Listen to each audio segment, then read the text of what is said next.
வணக்கம் நண்பர்களே. இப்பொழுது நம்ம பார்க்கக்கூடிய பதிவு காட்டேரி வசியம்.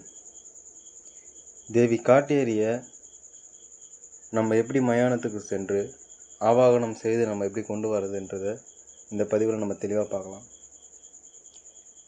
இதுக்கு நீங்கள் என்ன செய்கிறீங்கனாக்கா, எட்டி மரத்துலேயோ அல்லது வெள்ளிலேயோ கண்மலர் செய்து வச்சுக்கோங்க. நீங்கள் அமாவாசையோ அல்லது பௌர்ணமி அன்று நைட்டுக்கு மயானத்துக்கு சென்று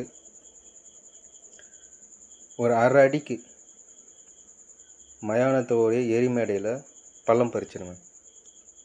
பள்ளம் பறிச்சுட்டு அந்த குழிக்குள்ளே மஞ்சள் குங்குமம் நல்லா சுற்றி பரப்பி கொட்டிடுங்க.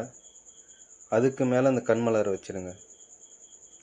அதுக்கு உண்டான கரு அதையும் வச்சுட்டு குழிக்கு மேலே தலை வாழையில் விரித்து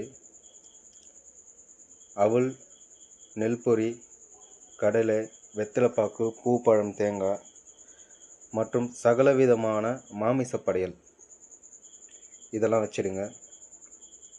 காதோல கருகுமணி, சுருட்டு இதெல்லாத்தையும் வச்சுட்டு நீங்கள் என்ன செய்றீங்கனாக்கா, ஒரு சின்ன சூளம் மாதிரி ஒன்று குழிக்குள்ளே வச்சிடுங்க. வச்சுட்டு நான் கொடுக்கக்கூடிய மந்திரத்தை ஒரு 1008 ஒரு விகிதம், ஏன்னா சின்ன மந்திரம் தான், 1008 ஒரு விகிதம் நீங்கள் சொல்லிவிட்டு அந்த படையலை அப்படியே சுருட்டிடுங்க. சுருட்டி எடுத்துக்கிட்டு உள்ளே வச்சிருக்கிற கண்மலரும் அந்த கருவும் சூளமும் எடுத்துக்கோங்க.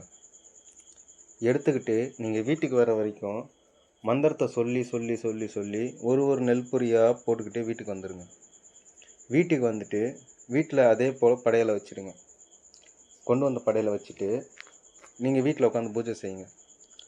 அப்படி செய்தீங்கனாக்கா 48 நாளில் உங்களுக்கு காட்டேரி தேவி வசியம்